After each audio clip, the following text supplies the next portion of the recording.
Hordoftoota yuutuubii gaaddisa barnootaa marti keessan nagaa qabdu jechuun barbaada. Okee qormaanni keessan dhiyaatee waan jiruuf anis saffisaan boqonnaalee afan mara isinii xumuruu jecha chaaptarii 3 barachaati kan turre amma immoo gaafilee achi keessaa bahan jechuudha. Walitti coccoree walitti fidee iddoodha. Gaafileen boqonnaa kana keessaa akkamitti akka qophaa'uu danda'an kan jedhu irratti hundaa'uudhaan jechuudha. Wantoota boqonnaa yeroo barnootaa sanillee hin tuqamne mara isaanii yeroo gaafii kana dalaynu wantoota yeroo darbee yeroo barannu san hin tuttuqin hunda bira geenya hunda mara isaa cunfinee wantoota boqonnaa kana keessatti hammataman mara gaafii kanaanis ni cuccunfine jechuudha. Waliin haa eegallu. Ajaja tokkoffaa jechuun paartiin tokkoffaan true falseedhaan eegalti. Haa eegallu mee. Gaafiin tokkoffaan akkana jetti. Youngest modulus is the measure of materials. The measure of material resistance to change in volume. Akkana jennee gaa yeroo barannu san yoo yaadattan youngest modulus maal godha? Measurementii maaliiti? Resistance of change in length of material jechuudha. Kan godhu jechuudha. Dheerina isaanii itti malee volume miti jechuudha. Kanaaf deebiin maal ta'a? Falseedha ta'e jechuudha. Gaaffii lammaffaatti yoo dabarru immoo in the YouTube manomeetira keessatti difference in fluid height is directly proportional to the pressure difference being measured. In YouTube onni keessatti jechuudha.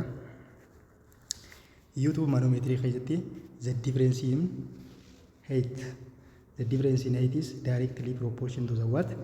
The difference in pressure. Yoo yaadattan change of pressure in is equals to rho yookaan density G times change of height dha jechuudha. Jijjiirama dheerinaati jechuudha. Change of pressure in directly proportion with what? Change of height dha. Kanaaf YouTube keessatti garaagarummaan height dha. Eenyu wajjin hariiroo qaba. Yoo garaagarummaan height kanaa guddate garaagarummaan pressure maal ta'a jechuudha? Faana guddata. Yoo kun irrate kun wal faana irrata jechuudha. Kun hariiroo sirrii waliin qaba jechuudha. Directly proportion eenyu wajjin qaba jechuudha. Change of pressure and change of height is directly proportional to each other. Dhugaa baana jechuudha. Gara gaafiitti aanutti yoo dabarre gaafii sadaffaan maal jetti seeta? According to the Archimedes principle, an object will float if its weight is greater than the weight of the fluid it displaces. Maal jechuudha kana jechuun wanti tokko fakkeenyaaf seera Archimedes kan keessatti kan inni wanti tokko weightiin isaa yookaan ulfaatina dhangala'oo silaa keessa seenuu deemuu san yoo caalu taate yemma kun yoo caalu taate irra flow ta'a irra keessa lixuu hin danda'u je gubbaarra float ta'a yookaan gubbaarra shololaa ta'a je sirriidha kun akka Archimedes jetti wanti tokko yoo ulfaatinni isaa yookaan weightiin isaa isa ka bishaanii yookaan ka dhangala'oo yookaan ka solventii sanii caalu taate maal jee submergedidha je keessa galli ta'a je yoo immoo kan sana irra xiqqaatu ta'e irratti hafuu danda'a je akka sanitti seera kun amma maal godha? Seera Archimedes principle maal godha? Violate godha jechuudha. Kanaaf falseedha jechuudha. Maaliif yoo weightiin isaa kan bishaanii yookaan kan displaced san caale maal ta'e jechuudha? Submerged ta'a malee gubbaarra float hin ta'u jechuudha baateeti. Gaafii arfaffaatti yoo dabarru immoo according to the continuity equation yaadattu A1 area 1 V1 is equals to area 2 V2 fayyoosan jechuudha. This only is valid kan ta'u yookaan himni kun dhugaa kan ta'u area of continuity equation continuity kun kan dhugoomu only for what? The ideal incompressible fluid dha. Ideal incompressible fluid dhaaf maal ta'a jechuudha? Warra idealii ta'aniif qofaaf dalagaa ta'uudha jechuudha. Maaliif inni kun maaliif dalagaa jechuudha? Duraanuu akkuma jennetti law of continuity isaa ta'u Bernoullis isaa ta'u maaliif dalagaa? Incompressible fluid dhaaf dalagaa jechuudha. Kanaaf sirriidha jechuudha deebiin. Sirriidha kunis dhugaa ta'a jechuudha. The viscosity is the internal friction. Shanaffatti yoo dabarru gaafa shanaffaan maal jetti seeta? Viscosity is the internal friction within the fluid that opposes flow and it is increased with temperature for all fluid. Yaa'ota hundaaf jechuudha. Yaa'ota hundaaf Viscosity jechuun internal friction dha dhugaadha kuni sirrii internal friction dha. Internal friction within the fluid that opposes the flow. Faallaa sochii saniitiif yookaan faallaa yaa'insa dhangala'oo yookaan gaasota saniiti jechuudha. Faallaa gaasota sanii yookaan yaa'ota sanitti kan resist godhu kan faalleessu jechuudha. Maaliif akka inni tokko flow hin taane easily flow hin taane kan dhorku maali viscosity sirriidha. Garuu it increases with increased temperature for all fluid. Garuu yaa'ota hundaaf jechuudha gaasis dabalatee dhangala'oowwan hundaafis yoo temperature dabale viscositiin ni dabala yaa falsidha jechuudha. Maaliif falsidha jechuudha. Maaliif fakkeenyaaf yoo dhangala'oo tokko fudhanne fakkeenyaaf damma dhibeetu honii jechuudha yoo fudhanne temperature isaa yoo itti daballe maal godha duraan fakkeenyaaf viscosity guddaa qaba yoo fakkeenyaaf hoo'ifne maal ta'a gara liquidii dafee flow tokkotti jijjiiramuu danda'a jechuudha. Kanaaf yeroo inni flow easily flow ta'u sanitti maali viscosity waan sanii decrease ta'e viscosity honii sanii maal ta'e jechuudha decrease ta'e jechuudha. Kanaaf yaa'ota hundaaf osoo hin taane eenyu qofaaf sirriidha gaasotaaf ammoo sirriidha jechuudha. Gaasotaaf sirrii osoo gaasii ta'e fluidii hundaaf jechuu baate for gas osoo jee sirriidha jechuudha. Garuu yaa'ota hundaaf gizee jiru sirrii miti jechuudha. Gara gaafii gaafatti yoo dabarru immoo gaafii gaaffaan maal jetti Bernoulli's equation can be applied to both laminar and turbulent flow as long as the fluid is incompressible. Sirriidha kun laminar flow qofaaf dalaga jenne asumattuu gaafii olisa yeroo dalaynu maal jechaa turre continuity equation of continuity fi Bernoulli's maaliif dalaga jenne only for what steady flow or laminar flow idhaaf dalaga jenne turbulence idhaaf baruu hin dalagu. Maaliif turbulence flow maal godho ruulii Bernoulli's kana waan equation Bernoulli's kana maal godha evaluate godha jechuudha. Ni cabsa waan ta'eef sirrii miti jechuudha. Kunis false dha ta'a jechuudha. False ta'a gara wanti lammaffaatti yoo dabarru immoo paartii lammaffaan filannoodha. Nafaana bu'aana hordofaa jechuun barbaada. Like, subscribe, share gochuudhaan na gargaara. Anaaf hamilee ta'a jechuudha. Gara paartii lammaffaatti immoo paartii lammaffaan filannoodhaan eegala. Which elastic modulus gaafii tokkoffarraa yoo eegallee which elastic modulus describes the solid resistance to change in shape without changing in volume. Volume constant yoo goone jee elastic modulus sadii jira yoo yaadattan youngest modulus shearii fi bulkiitu jira. Isaan san keessaa which one is solid resistance to change in shape kan godhu eenyu shape kan godhu eenyu shearii jechuudha. Asumaan walitti maal godhu qabdu jechuudha. Chaanka akkasiin gootan asitti qubeeshaadhaan eegala inninis qubeeshaadhaan eegala. Kanaaf kunillee mala tokko jechuudha. Siistamaatti chaanka walitti gootan jechuudha. Shear modulus jechuudha. Deebiin isaa shear modulus. Kana jechuun maal jechuudha? Shear modulus jalatti bocni ni jijjiirama, sheepiitu jijjiirama, voluumiin garuu koonstaantiidha jechuudha. Kana jechuun fakkeenyaaf asumaan garaagarummaa eenyutu sirriitti kan xiqqishoo rileetidii walitti fakkaatu kan isii wal dorgoggorsuutu danda'u jara lamaan kana keessaa modulus lamaan kana keessaa sheerii fi balkiidha. Kunoo garaagarummaan isaa akkana fakkaata. Fiicharoota ittiin kompeer goonu deformeeshiniin isaanii shear modulusidha maali slidingidha. Sliding jechuun nama cucaata yookaan iddoo isaa socho'ee aangilii fa'aa jijjiire jechuudha. Kan ammoo bulk modulus maali uniform compressionidha. Compression and expansionidha.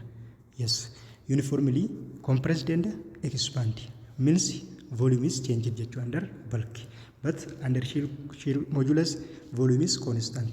It is no change jechuudha. Laaluu dandeessu volume is no change dha. It is constant dha.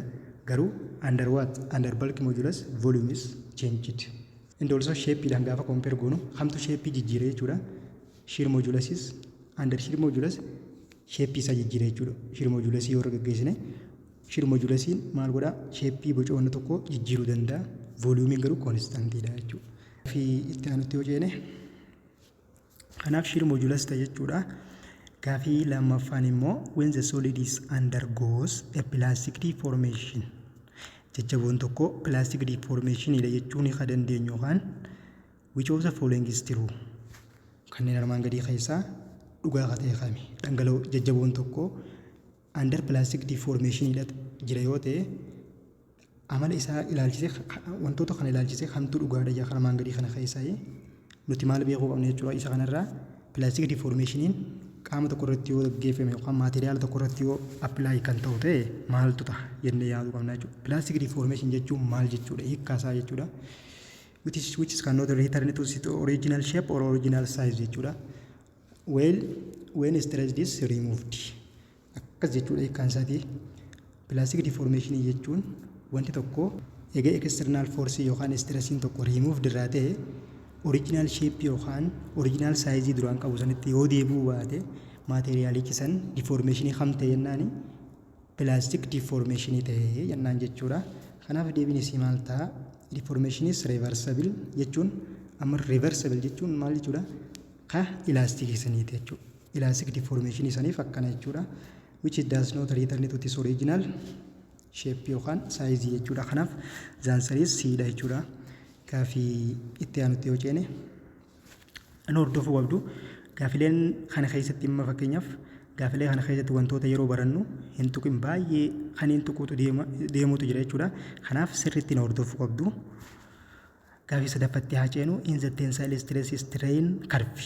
Tensile stress to strain curve keessatti the point beyond which the material will not return to its original shape is called pointing san jechuudha. Baanamma pointing itti maateriyaalli tokko yoo poointii kana dabre duubatti deebi'uu kan hin dandeenye san jechuudha. Poointiin san maal jedhamti? Maal jennee turre? Elastic limitiidha jennee hojjenne jechuudha. Okay, gaafii afuraffaatti haa dabarru. Gaafiin afuraffaan maal jedha? For an ideal fluid. Ideal fluidiidhaaf which of the following assumption is not made? Assumption yookaan yaadota armaan gadii keessaa ideal fluidii faana kan hin deemne yookaan amala ideal fluidii kan hin taane isa kami jechuudha. Non viscous amala isaati, incompressible amala isaati, steady fluid amala isaati, garuu turbulence is what? Violate this law. Kanaaf the answer is D dha jechuudha. Okay, haa ceenu gaafii shanaffaatti garuu yoo ceenu maal jetti seeta? Which principle explain why small forces applied to the small piston can lift heavy weight on a large piston in hydrolytic system. Sirna hydrolytic sanga ka ibsa eenyu enne eenyu jechuudha. Principle eenyutiitu hydrolytic system san ibse. Yoo pistaanii tokko irratti gama pistaanii tokkooti irratti pireejeriin ka ta'u ta'e pireejerichi without any change osoo hin jijjiiramin gara saayidii kaanitti darbaa qayyesan jechuudha. Eenyu enne Pascal principle tu akkas jechuudha. Kunis it is apply for what? Apply for which group of mechanics? Static mechanics idhaaf apply ta'e jechuudha. Wanta boqonna irra jiru jechuudha. Kan yaa'ota boqonna irra jiraniif apply ta'e jechuudha. Gaafii jaffatti yoo dabarre immoo a body partially immersed in fluid experiences an upward buoyancy force equal to sirriitti hordofuu qabdu gaafii kana sirriitti hordofuu qabdu. Wanti tokko fakkeenyaaf dhangala'oo tokko bishaanuma yoo fudhanne wanta tokko fuunee bishaan keessatti yoo gad darbine wanti kun immersed ta'uu danda'a yookaan keessa gad lixuu danda'a yookaan haga tokko keessa gad lixuu danda'a yookaan gubbatti hafuu danda'a kan jedhan seera Arkimeedis jechuudha. Achi keessatti buoyancy forcein eenyu wajjin wal qixa qayyoo hiikkaansaa. Wanni inni barbaade imma buoyancy forcein eenyu wajjin wal qixa ta'a jechuudha. The weight of the body ulfaatina wanticha keessa gad darbine sirrii miti. The weight of the fluid displaced by the body. Yes. Hamma bishaanii fakkeenyaaf qaama wanni isa yoo keessa gad darbine wanta tokko fuune bishaanicha keessatti yoo gad buufne bishaanichi wanta sanaan maal godhaa iddoo gad lakkisaa jechuudha. Hammi bishaan qaama saniif yookaan boodii saniif iddoo gad lakkiseetii fi buoyancy forcein wal qixa jechuudha. Kuniif akka isin hin shawwadamne weetii boodii saniin osoo hin ta'in hamma bishaanii iddoo qaama saniif iddoo gad lakkisee wajjin wal qixaa jechuudha. Buoyancy force is equal within what? The weight of fluid displaced by that body jechuudha. Akkasii kanaaf gaafii torbaffatti yoo dabarre gaafiin torbaffaan maal jette seeta? According to the Bernoulli's equation for horizontal flow of an ideal fluid, if the velocity is increased, what about the pressure? Gaafii kana maal godhuu qabna? Bernoulli's equation is an khayyanna jechuudha. Bernoulli's equation yoo khayyenne Bernoulli's equation akkam jeeseeta pressure plus half of or 1/2 density times h times v square plus density times gula gravity times change of height yookaan h jechuudha. Maal jenne gaafii sanirraa waan hubachuu qabdu for horizontal jee waan ta'eef asmarratti wanti horizontalii ciisu tokko heightiin qaba hin qabu jechuudha. Heightiin isaa 0 dha jechuudha. Kanaaf heightiin 0 dha jechuun pg fi yookaan gulli gravity fi rukkinni qaamichaa maal ta'a 0 ta'a jechuudha. 0 hin baay'ifne. Kanaaf formulaan Bernoulli's hanganuma qofatti deebi'e jechuudha. Kun olaan pressure plus hangana qofatti deebi'e jechuudha. Pressure plus half of what? Half of density times velocity square dha. Asirraa ammaan tanagaa is equal to constant dha jechuudha. Constant dha jee jira. Kun constant dha jee jira. Maali? Pressure plus half of what? Density times v square. Ammagaa maaliif hangana qofa ta'a jechuudha. Kun is equal to constant dha. Maaliif hangana qofa ta'e horizontal waan jeef qofa jechuudha. Horizontal waan jeef jechuudha. Qaamni horizontalii taa'u tokko oleen qabu jechuudha. Kanaaf oleen isaa 0 ta'a jechuun formulaan Bernoulli's hanganumatti deebi'e jechuudha. So what about pressure? Yoo velocity increase ta'e what about the pressure? Pressure is equal to constant minus constant yoo feene 0 godhanne deemuu dandeenya. Fakkeenyaaf akka isinii galuuf salphatti akka isinii galuuf constant dha garuu 0 qofa jechuu miti. Constant dha minus half of what? Half of density times v square. Yoo v kun dabale v kun itti dabale jechuun pressure kun dirqama maal ta'e jechuudha decrease ta'a deemaa jechuudha. Maaliif constantiin san fakkeenyaaf constantiin 100 osoo ta'e fakkeenyaaf 100 irraa asiin pressure dabalaa yoo deemne lakkoofsa gamanaa kun dabalaa gisee deemu pressure asii maal ta'a 100 irraa gisee kana irrisaa dhufne decrease ta'a. Kanaaf when the velocity is increase the pressure must be what decrease ta'a jechuudha. Gaafiin kanaafu maal ta'a jechuudha horizontal flow of ideal fluid dhaaf jennee turre waan ta'eef Bernoulli's equation waan horizontal flow qofa ta'eef heightiin 0 ta'a jechuudha. Heightiin qabu. Kanaaf equationichi maal kanaaf pressure dirqama maal ta'uu qaba jechuudha. Pressure dirqama maal ta'a decrease ta'uu qaba jechuudha.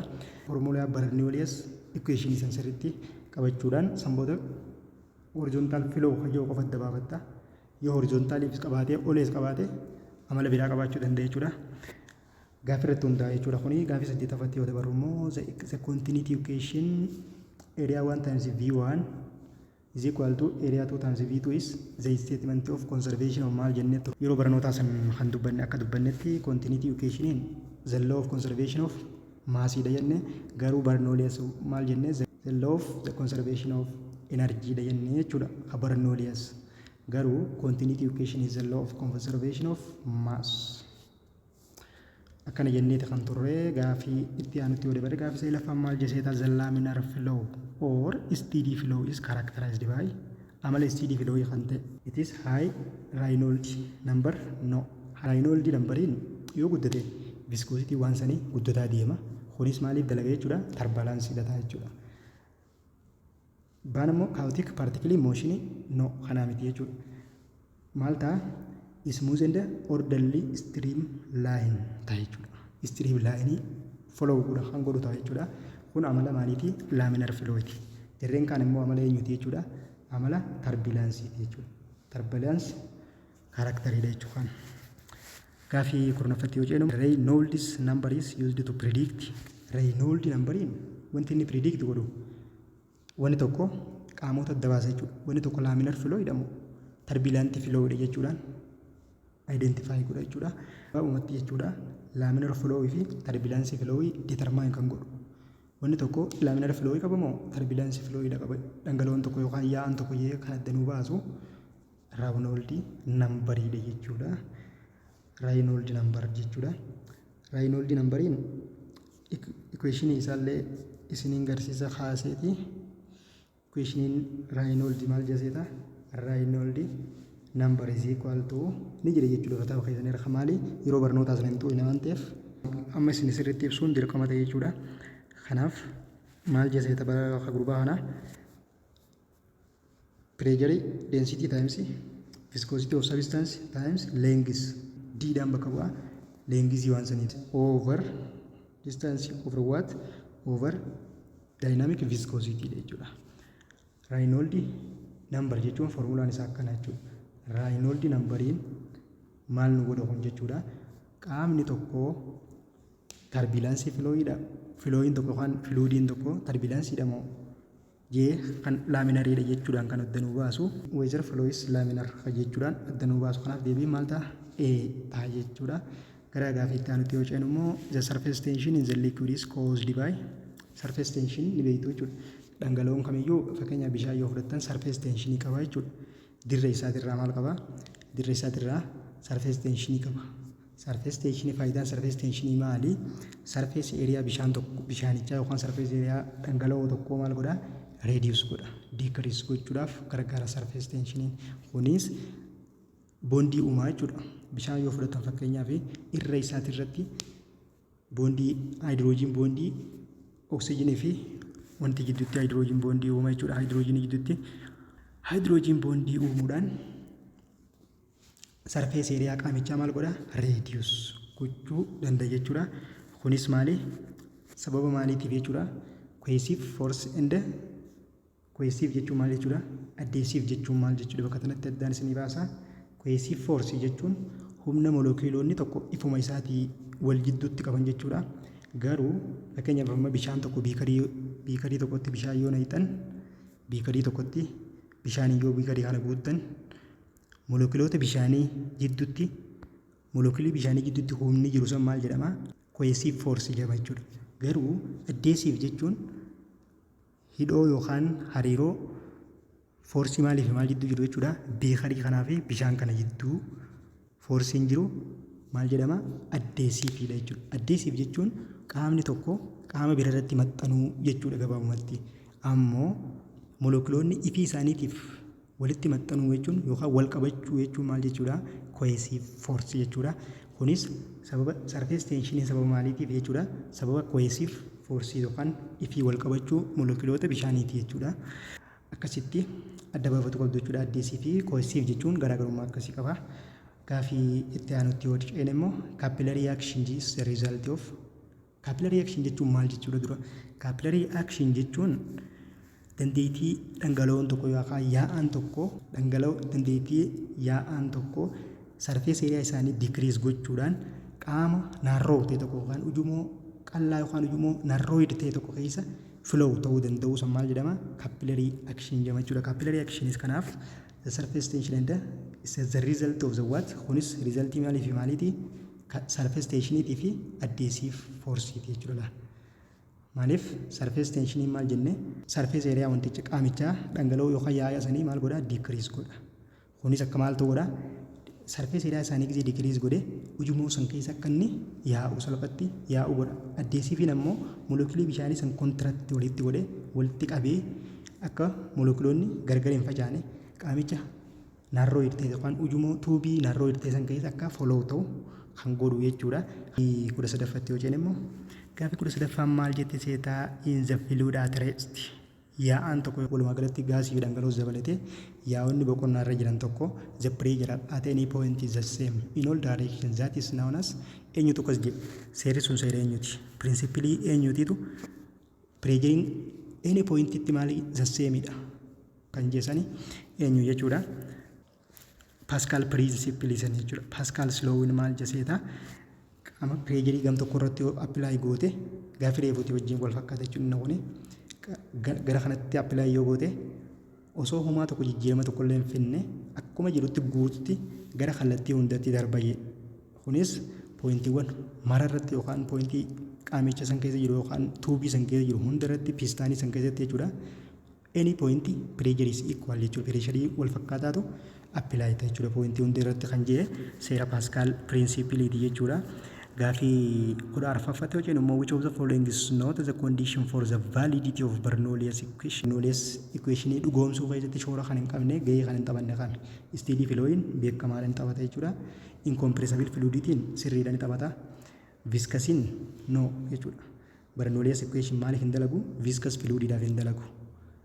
Viscous fluidin violates the validity of the Bernoulli's equation. So the answer is what?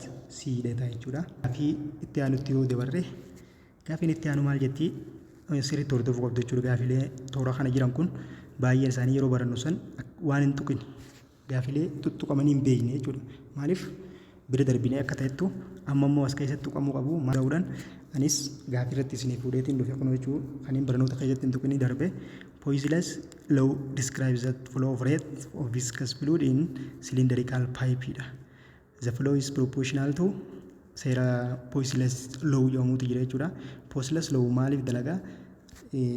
Yaa'aan tokko yookaan yaa'onni viscous ta'e tokko reetii yaa'ota viscous ta'e tokko dirra kam keessatti jechuudha. Paayipii yookaan ujumoo silindariikaalii yookaan ujumoo boca silindarii qabu keessatti yeroo yaa'u amaloota isaa kan ibse akkasumas reetiin filooyii kanaa maalii wajjin eenyu wajjin proportionaalidha yookaan eenyu wajjin hariiroo sirrii qaba hajee kan ibse jechuudha. Kunis kan ibse maaliif? The force power of radius jechuudha. Eessarraa beekta kun formulaa isaa isin agarsiisu. Formulaa isaa isiniif hin ka'a. Okay, Poiseuille's law maal jedha seeta? Rate of flowing is equals to pi r is the power of 4 times r is the power of 4 times what? R is the power of 4 times change of pressure times change of pressure over maal jechuudha? Over 8 dynamic viscosity times the length of the pipe jechuudha. Formula isaa kana qofarraa deebisuu dandeenya jechuudha. Formula isaa change of pressure dha. Formula isaatirraa rate flow of fluid is equals to r is the power of 4 dha. Fakkeenyaaf r is the power of 4 yoo dabalaa deeme rate flowing kun maal ta'a deema? Faana dabalaa deema. Okay. Kuno formula isaa sanirra dhaabbachuudhaan eenyu wajjin hariiroo sirrii qaba jechuudha. The force is the power of power meeqaati? Radius is the power of 4 kajoosan. Radius is the power of 4 hin jenne radius the power of 4 isin wajjin proportionalidha jechuudha. Hariiroo sirrii waliin qaba jechuudha. Okay, ammallee gaafiin yeroo barannu san hin tuqin Stokes law kan jettu kana Stokes law tuni amala addaa qabdi. Isinis the law gives the drag force akkamitti ibsi? Drag force on the small sphere moving through the viscous fluid. Force of drag akkamitti ibsa jechuudha kunis. Kanaafis yooninis formula isaa isin agarsiise formuluma isaatirraa dhufte jechuudha gaafiin kuni. Stokes law maal jee drag force yeroo ibsu kam jee drag force is equals to 6 times pi viscosity of dynamic viscosity times radius of the tube times the velocity of that fluid. Kana jechuun 6 pi times dynamic viscosity times radius times velocity of the fluid. Drag force yeroo ibsu Stokes law akkana jechuudha. Asirra dhaabbachuudhaan gaafii san yoo predict goonu gaafilee san yoo predict goone maal jechuudha? Stokes law maal jaa 6 pi times drag force jechuudha. 6 pi times dynamic viscosity times radius times velocity of that fluid jee achirra dhaabbanne eenyu wajjin drag force san eenyu wajjin proportionalidha jechuudha. Gaafii 15ffaa wajjin wal fakkaatti jechuudha. Eenyu wajjin direct proportion qaba? A the square of velocity. Square of velocity dha. Square hin qabdu jechuudha. No. Square of velocity miti. B the velocity. Velocity ma jechuudha the power of 1 jechuudha. Sirriidha. The cube of velocity. Cube in velocity ni jira hin jiru. Sirrii miti. Square root of velocity. Kunis sirrii miti jechuudha. Kanaaf deebiin eenyu wajjin hariiroo sirrii yoo velocity'n fluidii sanii dabale fluidii dirree isfiirii yookaan boca isfiirii qabu tokko keessa wanta boca isfiirii qabu tokko keessatti dhangala'oon tokko yoo yaa'e drag force ichi keessa jiru yeroo ibsu Stokes maal jeseeta? Reetiin bishaanichi yookaan reetiin dhangala'oon san ittiin flow ta'u eenyu wajjin wal qixa jee reetii velocity wajjin direct proportion qaba. Yoo reetiin velocity ka dabalu ta'e maaltu dabala jechuudha? Drag force yoo dabale qaamicha sanii maal ta'a? Fluidii sanii ni dabala jechuudhaan ibsa jechuudha. Stoke law yeroo ibsu Stoke law qaama isfirii keessatti yeroo yaa'aan ibsu drag force fi velocity hariiroo sirrii waliin qaba jechuudha. Gaaffii 17ffaatti yoo dabarru when the object is completely immersed in fluid, wanni tokko yookaan objektiin tokko guutumaa guututti qaama dhangala'oo tokko yookaan yaa'a tokko keessa fluidii tokko keessa maal yoo ta'e immersed yoo ta'e yookaan yoo gadi ta'e the center of buoyancy force is located at, gaaffii ijoollee jechuudha kunis, center of buoyancy force is what? The center of mass, A, the geometric center of the object, B, the center of mass of the object, C, the center of mass of the displaced fluid, D, the lowest point of the object. Yeah. Maal ta'e jechuudha? Center of buoyancy force in karamta direction toward the what? Center of mass of displaced fluid dha. Kara sanitti ta'a jechuudha. Gaafiin 17ffaan maal ta'a jechuudha? C, center of the mass is what? Displaced fluid. Center of the mass fluid displaced ta'e yookaan fluid iddoo qaama keessa seenanii bakka gallakkisee san gara san jechuudha. Maaliif reefuun tanaa maal jenne gaafii kalkuleet goone san keessatti buoyancy force fi displaced fluiditu wal qixaa jenne. Kanaaf kunis akkasumatti seentariin isaa eessa jechuudha? Bishaanuma displaced ta'e yookaan dhangala'ooma displaced duraa ta'e san jechuudha. San jechuudha seentariin isaati. Gaafii 18ffatti yoo dabarru immoo for the floating body to be stable ta'uudhaaf qaamni float tokko yookaan qaamni tokko metacenter is when metacenter is above center of gravity yoo ta'e qofa jechuudha. Yoo below center ta'e maal ta'e jechuudha? Qaamichi unstable ta'e jechuudha. Unstable dha. Qaamichi tokko stable equilibrium irra ta'uu danda'u, qaamni float qaama biraa irra ta'u tokko jechuudha. Stable ta'uu danda'u, stable at equilibrium yoo ta'uu danda'u, yoo metacenteriin isaa maal ta'e jechuudha? Above gravity center ta'e jechuudha. Gaafii 19ffaatti yoo jennu gaafiin 19ffaan maal jettee seetaa? The phenomenon where a fluid velocity is increased and the pressure is decreased in the what? In the constructed pipe dha. Gaafii kana sirriitti na dhaggeeffadhaa jechuun barbaada. Gaafiin tun maal jetti? Yeroo darbe yoo yaadattan Bernoulli's equation akkam jee? Bernoulli's equation keessatti negatiiva isa yeroo ibsinu yoo yaadattan pressure fi velocity'n inverse relation ta'uu isaanii agarsiisa. Yoo pressure'n dabale velocity'n irrachuu agarsiisaan jedhe negatiivni san jechuudha. Sun maal jechuudha? Guutuma yaa'a waliigalaa keessatti jechuudha. Yaa'uma waliigalaa keessatti. Garuu isin tun specific dha jechuudha. Gaafii 19ffaan tun yoo constructed pipe keessatti qofa kan ibsinu jechuudha. Constructed pipe qofa keessatti restricted kan ta'e eenyu? Venturi effect dha jechuudha. Maaliif venturi effect ta'e? Kan waliigalaa osoo hin ta'in paayipii constructed ta'e takka keessatti constructed paayipii keessatti limited godhee pireejarii fi hariiroo pireejarii fi velocity waliin qaban kan ibse veenchurii effect dha jechuudha. Kunis veenchuriin saayinsistuma yaa'ota daayinaamiksii yookaan fluid daayinaamiksii san irratti qorannoo godhan keessa tokko. Veenchurii effectiinis maal godhee specific maateriyaala tokko keessatti maateriyaala constructed paayipii ta'e tokko keessatti gahee pireejarii fi hariiroo pireejarii fi velocity waliin qabu nama ibsedha jechuudha. Garuu akka waliigalatti yaa'ota waliigalaa keessatti hariiroo pireejarii fi velocity waliin qaban namni ibse Bernoulli's. Fi 20ffatti yoo dabarre in the YouTube manometer contain two immiscible fluid, dhangala'oo wal keessatti hin bulbulamne lama kan qabu jechuudha. Tuubii tokko keessa dhangala'oo wal keessatti hin bulbulamne lama yoo jiraate fakkeenya bishaanumaa fi zayita yoo fudhanne wal keessa yoo jiraatan pressure differences between 2 points is proportional to pressure difference isaanii eenyu wajjin wal qixa jechuudha? Density isaaniitti wajjin wal qixa jechuudha. Difference density of that fluid jechuudha. Garaagarummaa density kun maal jechuudha? Kanaasuma yoon isin garsiisa formulaa isaa change of pressure is equals to pressure of two body minus pressure of one times GH dha jechuudha. Akkanaa formulaan isaa. Kanaaf jijjiirama density jechuudha. Garaagarummaa density fi garaagarummaan pressure direction relation hariiroo sirrii waliin qaba.